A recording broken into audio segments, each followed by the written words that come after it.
Is it a happy Sabbath? Is it actually a happy Sabbath? Because we say that a lot, right? We say that a lot. Is this actually a happy Sabbath? Yes, it is. For some of us it is, for some of us it isn't, and that's okay. But open up your Bibles with me today to Matthew 25. That's where we're going to be today. Matthew 25. And if you don't have one, there should be one in the pew in front of you. And if you have a phone or a tablet or a newspaper or any other sort of thing that you can read off of, you can open that too and act like you're reading. And you can text. Matthew 25, we're going to start in verse 14. And that's going to be up here on the screen. Matthew 25, verse 14. For the kingdom of heaven is like a man traveling to a far country, who called his own servants and delivered his goods to them. And to one he gave 5 talents, to another 2, and to another he gave 1, to each according to his own ability. And immediately he went on a journey. Then he would receive the 5 talents, went and traded with them, and made another 5 talents. And likewise he would receive 2, gain 2 more. But he who had received 1, went and dug in the ground and hid his Lord's money. And after a long time the Lord of those servants came and settled his accounts with them. So he who had received 5 talents came and brought the 5 talents, saying, Lord, you delivered to me 5 talents. Look, I've gained 5 more talents beside them. And his Lord said to him, well done, good and faithful servant. You were faithful over a few things. I will make you ruler over many things. Enter into the joy of your Lord. And then the next 2 verses, I'm just going to skip over these for time, but the man with 2 comes and the same exact thing happens. He has 2. His Lord says the very same thing. Verse 24. Then he who had received the 1 talent came and said, Lord, I knew you to be a hard man, reaping where you have not sown and gathering where you have not scattered seed, and I was afraid. And I went and hid your talent in the ground. Look, there you have what is yours. But his Lord answered him and said, you wicked and lazy servant, you knew that I reap where I have not sown, and that I gather where I have not scattered seed, so you ought to have at least deposited my money with the bankers. And at my coming, I would have received back my own with interest. Therefore, take the talent from him, give it to him who has 10 talents. For everyone who has, more will be given, and he will have an abundance. But from him who does not have, even what he has will be taken away. And cast the unprofitable servant into the outer darkness. There will be weeping and gnashing of teeth. Boom. Let's pray. Lord, thank you so much for what you've done in our lives. And I pray that through this time we would begin to understand a little bit more about you and how you view us and how you just love us and what you want for us. And thank you so much, Lord. Let these words be your words. And if anything, just let me be a coherent person. In your name, amen. So, let's start over. Verse 14, let's look at that. The next slide. For the kingdom of heaven is like a man traveling to a far country who called his own servants and delivered his goods to them. So this is where we start out. There's a man, and he's a master of his household. I'm going on a journey, so he calls 3 of his workers in. And so these 3 workers come in, they're standing there, and he brings in 3 briefcases, right? Verse 15. And to one he gave 5 talents, to another 2, and to another 1, to each according to his own ability, and then he immediately went on a journey. So he has these 3 briefcases. He's like, okay, I'm leaving for a little bit. I need people to watch over my household. So I'm going to give you some money to do that. Now, to understand this, you have to understand what a talent is. And it comes from the Greek word talenton. It's talent. And that's where we get the word for talent, how we use it today. But a talent back then was the equivalent of 15 years of a laborer's wages. So if I was working for 15 years at the minimum wage here, which is $9 an hour. If I was working for 15 years, I'd get about $270,000. That's how much one single talent is. So the master comes up to these guys, and to the first guy, he comes up and he has this briefcase, and he opens up the briefcase, and he's like, hey, this is for you. And there's $1.3 million. $1.3 million in his briefcase. And to the next guy, he goes over, and he's like, okay, here's $250,000, a little over $500,000. And the next guy, here's your $250,000. And so that's what a talent is. He entrusted these guys with his money, right? And then he goes on a journey. Now, what's really funny is that there's no sort of instruction, right? In this parable, because, Jesus is telling a parable here. It's a story. He's using it for a greater purpose. There's no instruction to these guys. Here's $1.3 million. Good luck. Good luck. Have fun. And he just leaves. And if I was one of those servants, I would be like, I don't know what to do. I could go, what am I supposed to? Am I supposed to like pay the servants? Am I supposed to invest in stocks? Am I supposed to go buy a house and then sell it and flip it? Like, what am I supposed to do with this money? And so these guys have all these options laid out before them. And it's like, have you ever been in a gas station, right? And you're at the counter, and this is the gas station with below the counter, there's all of the candy. And if you have kids, or if you're me, you are a sucker for this stuff, and they put it there for a reason. And you're standing there, and I've done this before, like a good 45 seconds, just standing there. I could get the Hershey's, or I could get the Junior Mints, or I could get the peppermint patties, or I could get the rollers, I could get the M&Ms. What do I do? Because see, if I drive away from this, and because I'm going to spend my hard-earned money on this, right? Oh, like $2 of it. I'm going to spend my hard-earned money on this, and then I'm going to drive away. I'm committed. I'm committed to this candy. I'm committed to my M&Ms. So I better want these. I better, because what if I drive away? I've done this before. You drive away and you're like, I didn't even want this. And so you're like shoving candy in your mouth, like, this is so horrible. And you hate it because you've made the wrong decision. And so all of these guys, they're faced with all of these things in front of them. So this is what happens. These servants have all this money in their hands, all these possibilities, and this is what it says in verse 16. Then he who had received the 5 talents went and traded with them and made another 5 talents. He got $2.6 million. And likewise, the one who had received 2 gained 2 more also. He had $500,000. And we got to stop there for a second because here we have this master who's given his money. You have to understand that. He wasn't just like, yeah, I'm just going to take this from some magical fairyland. This was his money that he was giving to these guys. And you don't give someone $1.3 million of your own money unless you truly believe in them and you truly trust them, right? And I mean, unless you guys are just like giving cash out, because I'll come to your house. You don't give money away unless you truly actually trust the person you're giving it to, right? So these guys see that their master trusted in them. And I don't mean trusted in like, oh, you're not going to run off with my money. I mean, he believed that they were capable of running his household. He believed that they could do it, that they had the gifts and the abilities to do it. Right? Where are the amens? Come on, let's go. We're not just Adventists here. I mean, I guess we are, but like, we're better than that. We can say amen, right? He trusted them. Okay. I guess we believe that. Okay, now let's go on to verse 18. 18, but he who had received 1 went and dug in the ground and hid his Lord's money. Now you got to understand this. So this master trusted every single one of them. And these other 2 guys are like, okay, he trusted me with this. He obviously believes in me. So I'm going to go do something with this. But this one guy, something happens. Because he gets this money. And remember, he had the least of all the guys, right? And so he gets this money and he thinks,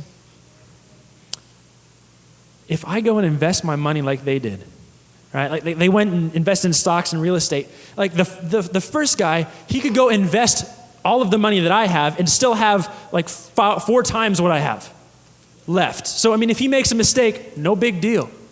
But if I go invest this and I lose it, oh no. What happens? And he begins to doubt himself, and he sees that these 2 guys are already succeeding. And so he begins to doubt even more. I can never do what they do. How many of you do that? How many of us in this church are doing that?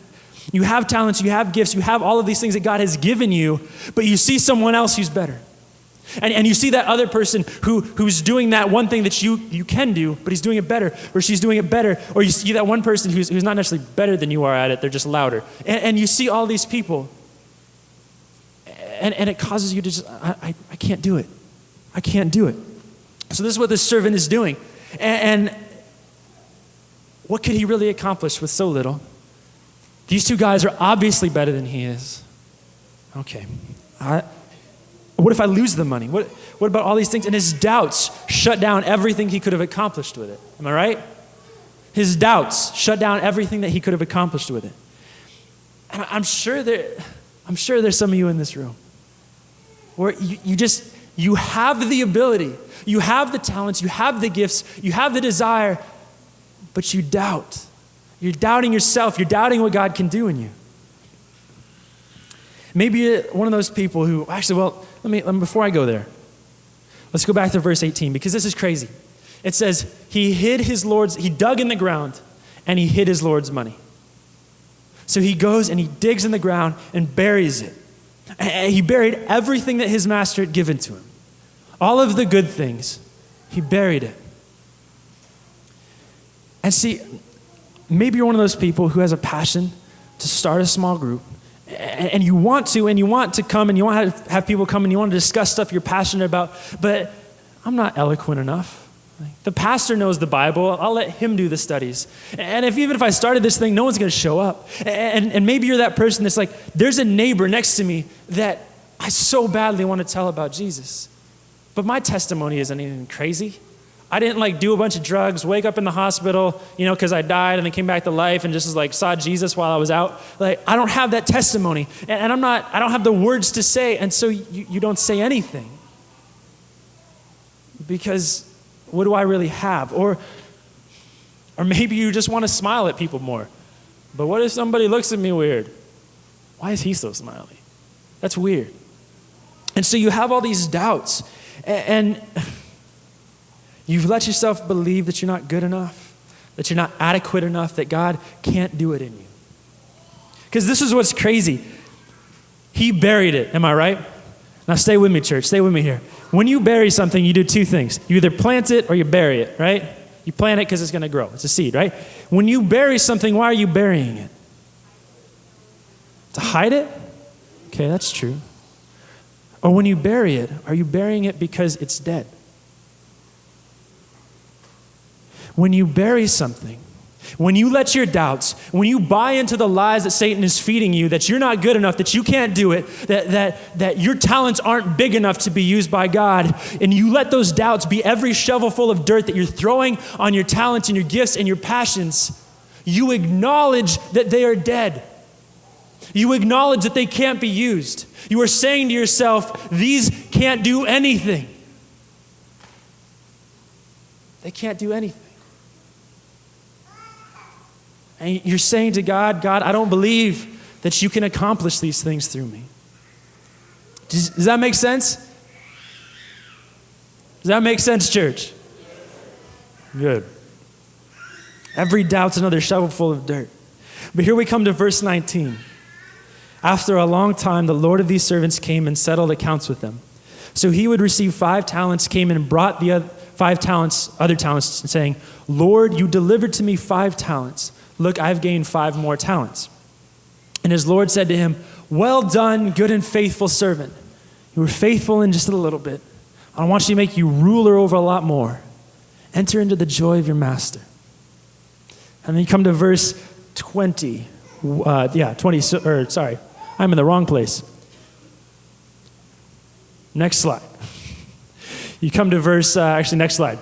You come to verse 22. He would also receive 2 talents, came and said, Lord, you delivered to me 2 talents. Look, I've gained 2 more beside them. Then what does the master say next? Well done, good and faithful servant. You were faithful in just a little bit. I want to make you ruler over a lot more. Enter into the joy of your master. I love this. This is amazing. Enter into the joy of your master. And another word that I like to use here is delight. Enter into the delight of your master. Because sure, the master came back and he was happy because his kingdom had been furthered. He had a little bit more money. He had more real estate, more investments, and all this stuff. But there's something greater than this. See, because this master gave them the money and said, I believe in you. I trust that you can do it. I see the potential in you. And when he comes back and his servant, there's a step there, and his servant comes out and says, look, I've done it. I've done it. What you gave me, there's more of it. The master is all of a sudden delighted in it. Because when he believed in him, he's just like, I know you can do it. And then his servant comes, he's like, I see the potential that you saw in me. And the master's just like, I know.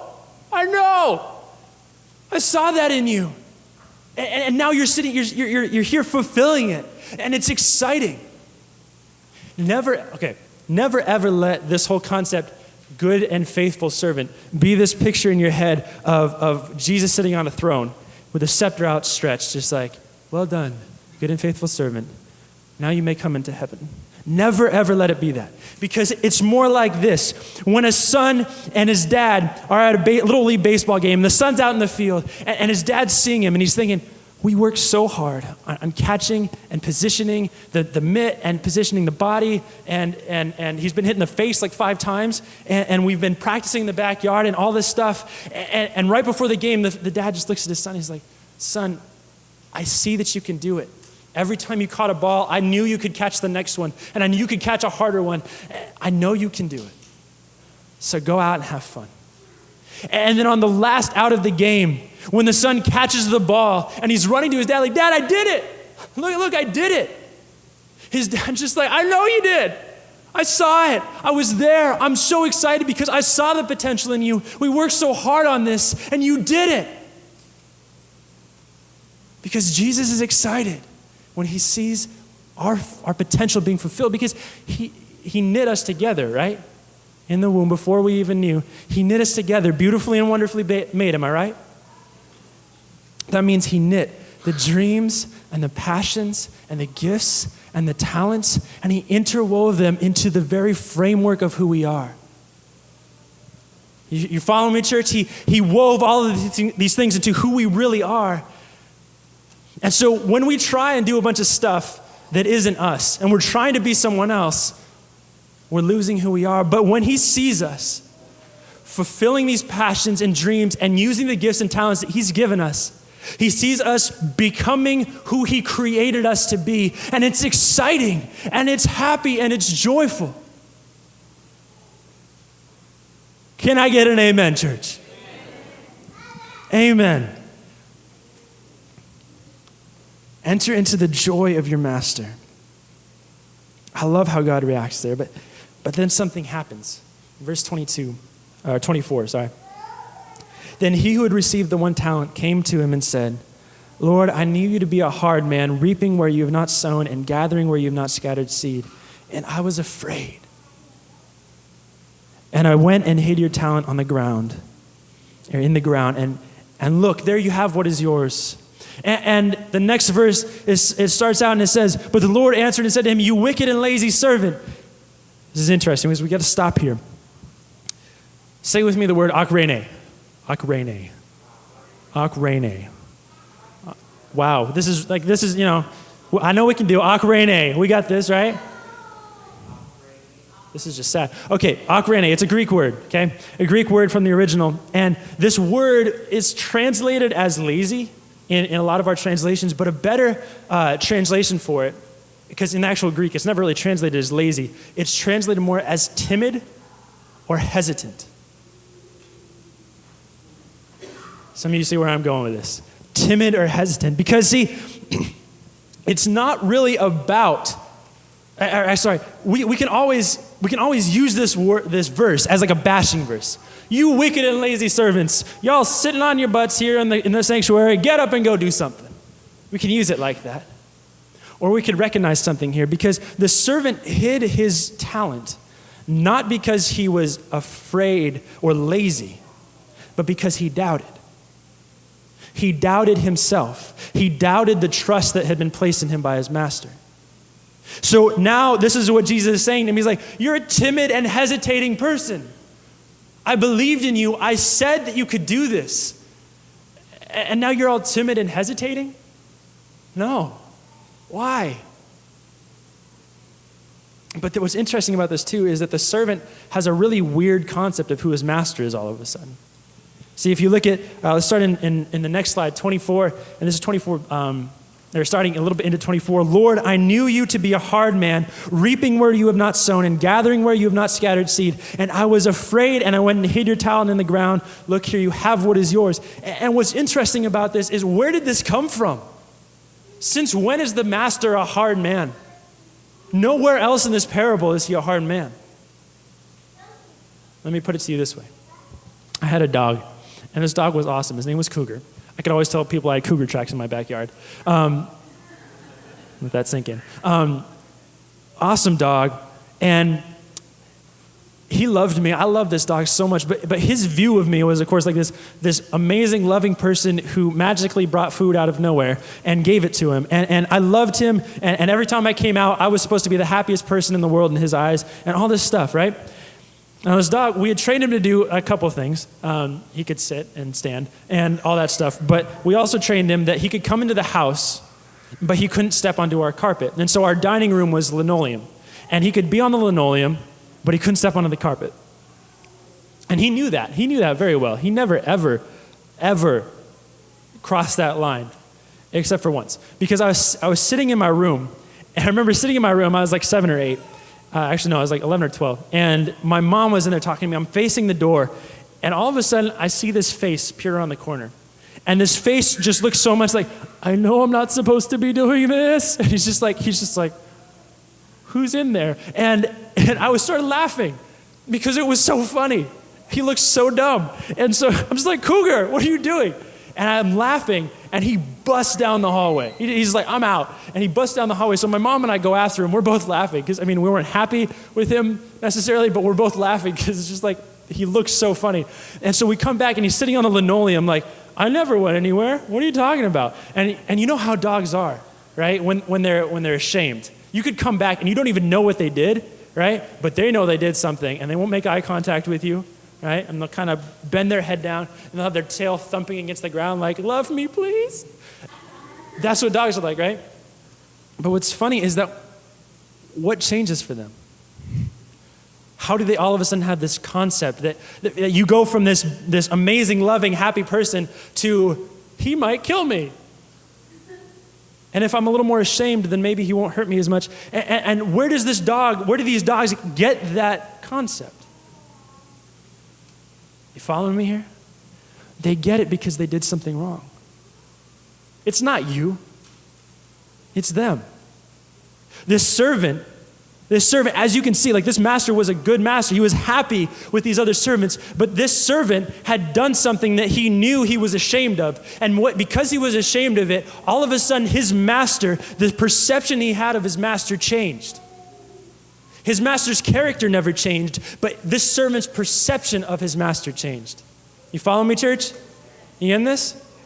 How many of us have let our guilt and our shame change who God is? He never changes. But to me, all of a sudden, he's someone to be afraid of. Are you hearing me, church? Never, ever let your guilt or your shame change your perception of who God is. Never, ever let how you would deal with yourself because of what you've done become the standard for how Jesus deals with you. Because his ways are better than my ways, and his thoughts are better than my thoughts, and he loves me and he loves you. He doesn't deal with you or me like I would deal with you or me. Never let your perception of yourself change your perception of Jesus. Verse 26. But his Lord answered to him and said, you wicked and lazy, you timid and hesitant servant, you knew that I reap where I have not sown, and I gather where I have not scattered seed, so you ought to have deposited my money with the bankers, and at my coming I would have received back my own with interest. So Jesus is just like, okay, you think that way? Let's just imagine for a second that I'm really that way, okay? Imagine that I'm this scary guy. If you were afraid of me, you would have put your money in the bank, so when I came back, there would have been interest, right? That's what you would have done. You wouldn't have gone and hid it because you knew if you hid it, it did nothing. You can go to the bank and literally get some interest off of it, and that's all you had to do. But what's interesting is that the master recognizes here that it's not because he was afraid that he's doing it. Because if he was afraid, he would have put it in the bank. This man buried his talents and his gifts because he was ashamed of his own doubting. How many of you, I'm one of these too. How many of you have ever bought into the lie that you're not good enough, that your talent isn't adequate enough, that other people are better than you? Because when Satan feeds you those things and you buy into it and you bury it in the ground, you're burying your shame. I'm ashamed because I'm not using this and I can't use it and other people are better than me, and it becomes a mark of shame for you, so you bury it in the ground away from everyone so no one will ever see that you failed. And Jesus recognizes, the master recognizes this here. If you were afraid, you would have put it in the bank, but you buried it because you were doubting, because you were ashamed of your doubt.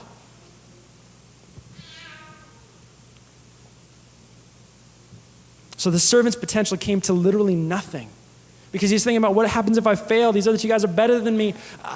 Mine's too little. And so his potential came to nothing because he was afraid of it. And he was too worried about his potential failure and his lack of skills. But see, the master here is saying the whole time, I trusted you. Do you hear that, church? He trusts you. He wouldn't have given you what he's given you if he didn't trust that you were capable of using it. But see, the master here is like, you've decided that all of the potential that I placed in you isn't working. I'm almost done here. 28, 29. Therefore, take the talent from him and give it to him who has 10 talents. For to everyone who has, more will be given, and he will have an abundance. But from him who does not have, even what he has will be taken away. And this is that what? You're going to take away a shoe from a homeless guy? Like what? No, it's not about that. Go to Mark 4. Mark 4:24, and that's not on the screen. You're going to actually have to look this up. Mark 4:24. Mark 4:24. So then Jesus said to them, take heed what you hear. With the same measure that you use, it will be measured against you. And to you who hear, more will be given. And in verse 25, he says the very same thing. If you have something in it will be given to you in abundance. So this is the prelude to that. To you who hear, you will have more.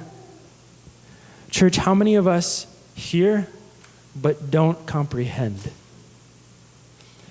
How many of us are listening in one ear and letting it flow right out the other one? Because see, this servant, he sees that he has the money. He's listening. I get it. I get that I have the money. But then it flows right out the other ear because he doubts what his master did when he trusted him with the money.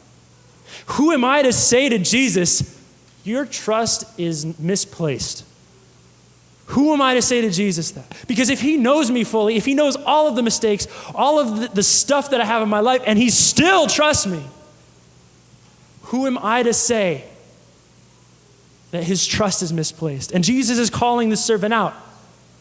If you would just listen, you would get to see what's happening with these two servants before you who listened to me and heard me and used that potential and succeeded and gained from it. Not just monetary wealth, but also wisdom and knowledge and understanding of who they were. Right? If you listen and you understood how I view you, then you would get that. But if you don't listen and you don't hear and you don't want to understand, then you end up burying your gifts and your passions and your talents in the ground, labeling them dead. Go to verse 30. This is what it ends on. This is really interesting. Verse 30. And cast the unprofitable servant into the outer darkness where there will be weeping and gnashing of teeth. Would Jesus ever cast someone out? Tell me, church, would Jesus ever cast someone out? I don't believe so. I don't think so. So what is this? If we believe there's no hell and all this, people use this to proof text for hell, and it's garbage. This verse right here is Jesus saying, look, if you continue down this path of not listening, of not believing that I trust in you, of trying to be someone else, when I've interwoven all of these gifts and these passions to be used, and when you forsake all those and try and be someone else, someone you're not, you end up losing who you are. You end up in a place where you don't have hope. You don't have purpose. You don't have meaning because you're not actually being fulfilled. Because you can't be someone else. You can only be you. You can only be who God created you to be. Am I right? And this is what Jesus is saying. If you don't believe what I'm saying about you, if you don't believe that I love you and trust you, you'll never get it. You'll never get it. Because you're going to keep going down this path of self-doubt. I want to end with one thing. Because Jesus is very clear about how he views this. He said, with faith the grain of a mustard seed, right? You can move mountains. Church, what mountains are in your life today? What mountains are you seeing before you that you feel are blotting out the sun that you can't even see? You can't see past them. I don't know what they are, but Jesus said if you have faith the grain of a mustard seed, you can overcome them. The talents, the passions, the gifts that I've given you will give you strength to face them. You can do it. Just believe that I'm there with you and that I believe in you. Because, oh, the places you'll go. Did you know Dr. Seuss was a gospel writer? You do now. Oh, the places you'll go. Oh, the places you'll go. Because there's fun to be done, there are points to be scored, there are games to be won. And magical things can you do with the ball will make you the winningest winner of all. Fame, you'll be famous as famous can be with the whole wide world watching on TV. Except when they don't. Because sometimes they won't. I'm afraid that sometimes you'll play lonely games too, because games you can't win because you'll play against you. I'm sorry, I just have to stop there. Did you get that? Games you can't win because you'll play against you. All alone, whether you like it or not, alone will be something you'll be quite a lot. And when you're alone, there's a very good chance you'll meet things that scare you right out of your pants. There are some down the road between hither and yon that can scare you so much you won't want to go on. But on you will go, though the weather be foul. On you will go, though your enemies prowl. On you will go, though the hack and cracks howl. Onward up many a frightening creek, though your arms may get sore and your sneakers may leak. On and on you will hike, and I know you'll hike far, and face up to your problems, whatever they are. You'll get mixed up, of course, and as you already know, you'll get mixed up with many strange birds as you go. So be sure when you step with great care and great tact. And remember that life's a great balancing act. Just never forget to be dexterous and deft, and never mix up your right foot with your left. And will you succeed? Yes. Yes, you will indeed. Well, 98% and 3/4 guaranteed. Kid, you'll move mountains. So, be your name Buxbaum or Bixby or Bray or Mordecai Alley Van Allen O'Shea, you're off to great places. Today is your day. Those mountains are waiting, so get on your way. He wants you to face these things. He wants you to overcome them. Just believe that he can. Believe that he believes in you.